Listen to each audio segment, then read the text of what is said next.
जब श्री राम के पूर्वज राजा भागीरथ ने कड़ी तपस्या करके मां गंगा को स्वर्ग से धरती पर बुलाया था।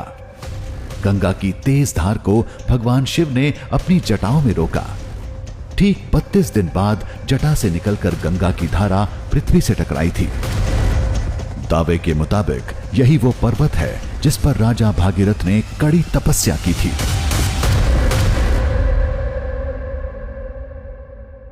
सामने जो वो सफेद एक साथ 3 चोटियां आपको दिख रही होगी, उसे भागीरथ पर्वत कहते हैं। और ऐसा माना जाता है कि गौमुख के ठीक पीछे जो ग्लेशियर वाला पहाड़ है उसे भागीरथ पर्वत कहते हैं। और इसकी कहानी यह है कि यहीं भागीरथ ने तप किया था, यहीं उन्होंने तपस्या की थी। और 3 चोटियां इसमें दिखती है जिसे ब्रह्मा, विष्णु और महेश के नाम से जाना जाता है। साथ ही यहीं पर भागीरथ ने तपस्या की थी और यहीं से शिव से उन्होंने इस बात की आराधना की थी कि आप पृथ्वी पर गंगा मैया के आने से पहले आप उन्हें अपनी जटाओं में बांध लें। जहां भगवान शिव ने मां गंगा को अपनी जटाओं में रोककर छोड़ा था, वो शिखर गोमुख से पीछे था, जिसे आज शिवलिंग पर्वत कहते हैं। हम वहीं जा रहे थे। गोमुख के पीछे का नजारा अजीब था। कहीं दलदल थी, कहीं बर्फ पिघल रही थी तो कहीं धूल भी उड़ रही थी। अब तक हो सकता है कि गौमुख देखा हो, लेकिन गौमुख के पीछे का हिस्सा कैसा है यह आपने नहीं देखा होगा। तो गौमुख के पीछे का हिस्सा ऐसा ही है और यह करीब 30 किलोमीटर में फैला हुआ है, जो अभी भी माना जाता है कि हिमालय में जितने भी ग्लेशियर हैं उसमें सबसे बड़ा ग्लेशियर है। दलदल को पार करके आगे बढ़े तो पौराणिक शिवलिंग पर्वत अब हमारे सामने था। मान्यता के मुताबिक जहां महादेव ने स्वर्ग से उतरी मां गंगा की धारा को अपनी जटाओं में रोका था। ये जो चोटी दिख रही है इसकी कहानी बहुत प्रसिद्ध है। इसे शिवलिंग पहाड़ कहते हैं। शिवलिंग पहाड़ मतलब भगवान शिव का पहाड़। अब आप सोच रहे होंगे कि इसे शिवलिंग पहाड़ क्यों कहते हैं।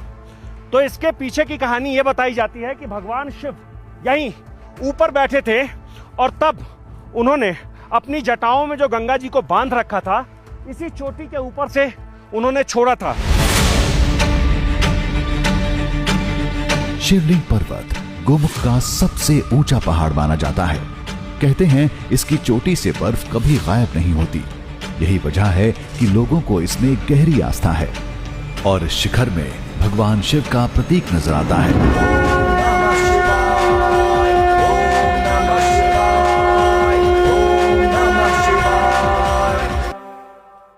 एक और कहानी है कि आसपास जितने भी पहाड़ हैं उनमें से ज्यादातर पहाड़ मौसम के हिसाब से उनके ऊपर बर्फ आपको नहीं दिखेगा, लेकिन ये जो चोटी है इसके ऊपर हर महीने में ऐसे ही बर्फ दिखता है और दिन में एक बार ऐसा लगता है जैसे इसका आकार शिवलिंग के जैसा है।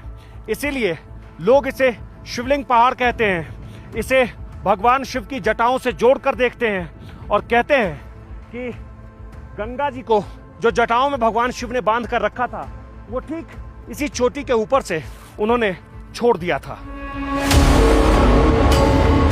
तो ये थी गोमुख की धरती की पूरी दुनिया, जिसके 5 अहम साक्ष्य हैं जिनसे गोमुख का दृश्यम पूरा होता है।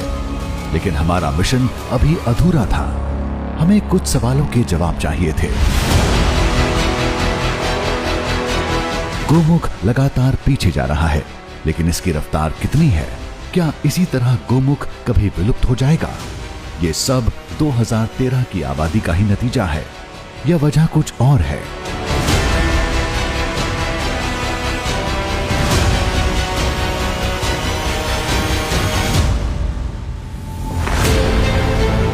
इसके लिए हम देहरादून में वाडिया हिमालय भूविज्ञान संस्थान पहुंचे, जो पिछले कई सालों से हिमालय के ग्लेशियर पर निगरानी रखता आ रहा है।